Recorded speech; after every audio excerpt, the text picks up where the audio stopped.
Bir yanlışın var Çolak.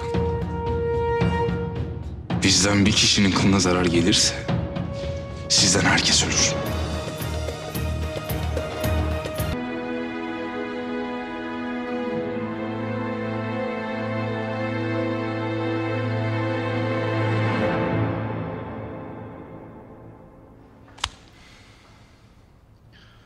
Şimdi bu adamlar arayınca Çolak'a verecek miyiz? Bakacağız, bir yolunu bulacağız. Komutanım, sayımız çok az. Ya birileri Çolak'ı almaya gelirse? Bizim de birilerini çağırmamız lazım. Doğru söylüyorsun ama bizimkiler olmaz. Suriyeli dostlarımızdan yardım isteyelim. Hamza'yı ara. Yakınlardaysa gelsin, acilde. Çolak'a söyleme. Emredersiniz.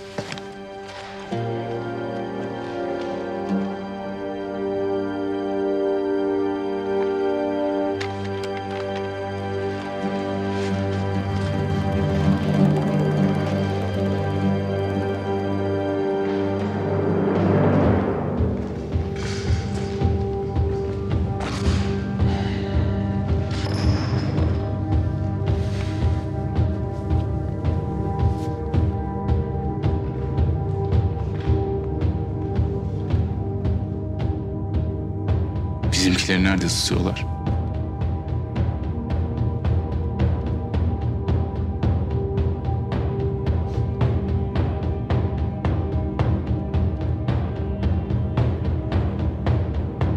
Bilmem. Bu dağlar böyle komple benim.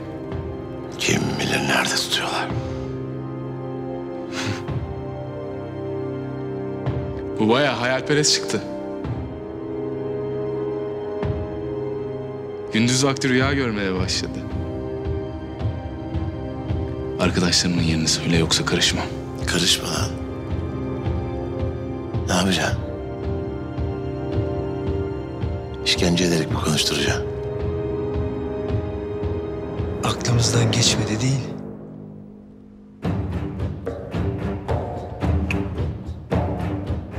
Yakışmaz. Yakışık almaz. Değil mi? Nerede insan hakları? Nerede adalet? Nerede hak hukuk derler? Onlar sınırın diğer tarafında kaldı. Burada kural yok. Burada hukuk da, adalet de benim.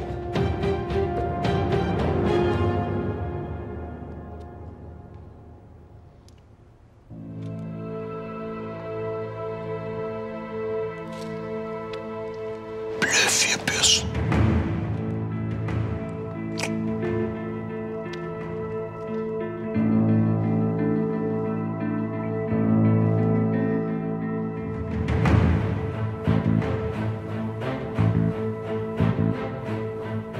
Yapmıyorum.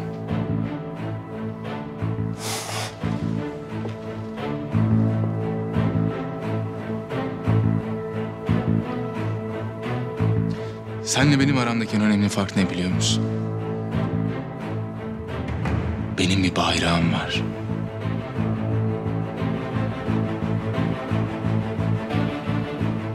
Türk bayrağı.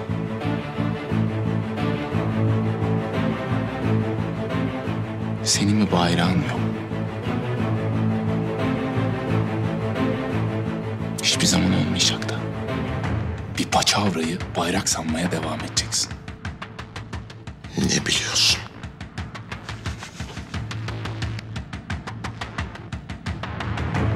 Sen gerçekten inanıyor musun buna? Bu salakları da öyle mi kandırdın? Özgürlük mü dedin? Ülke mi kuracağız dedin? Kesin sen de başbakan olursun şimdi, ha?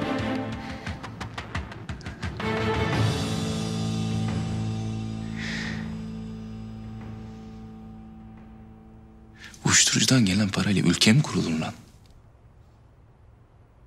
Onun bunun kucağına oturarak ülke mi kurulur? Mücadele mi verilir? İstihbarat servislerinden emir alarak bağımsızlık mı ilan edilir? Hıyar! Ülke nasıl kurulur ben sana söyleyeyim. Bak Çanakkale'ye görürsün. Anafartalar. Conk Bayırı. Bak Sakarya'ya bak. Kralını görürsün.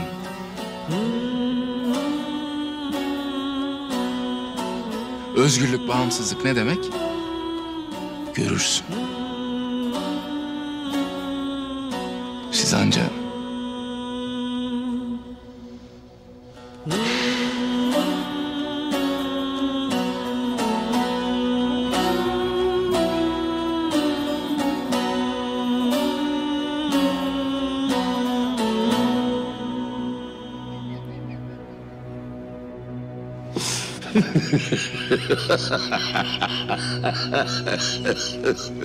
Sen aptalın tekisin.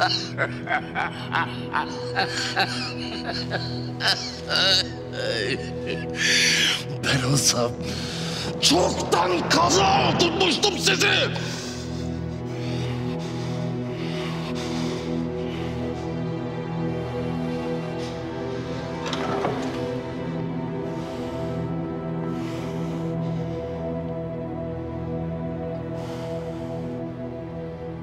Ben yapmam.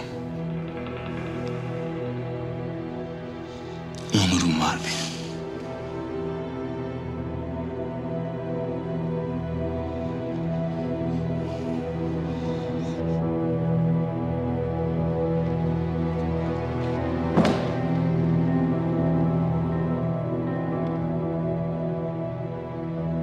Silahsız bir adama müdahale etmem ben. Ben ederim. Bizimkiler zevkle ederler. Belki çoktan etmişlerdir bile.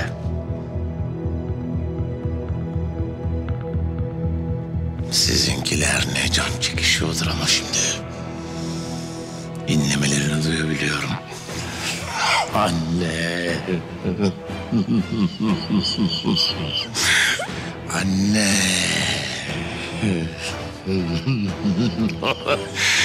Anne. Anne.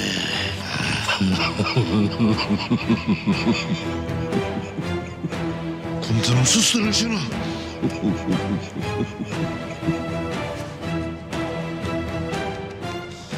Bırak eğlensin.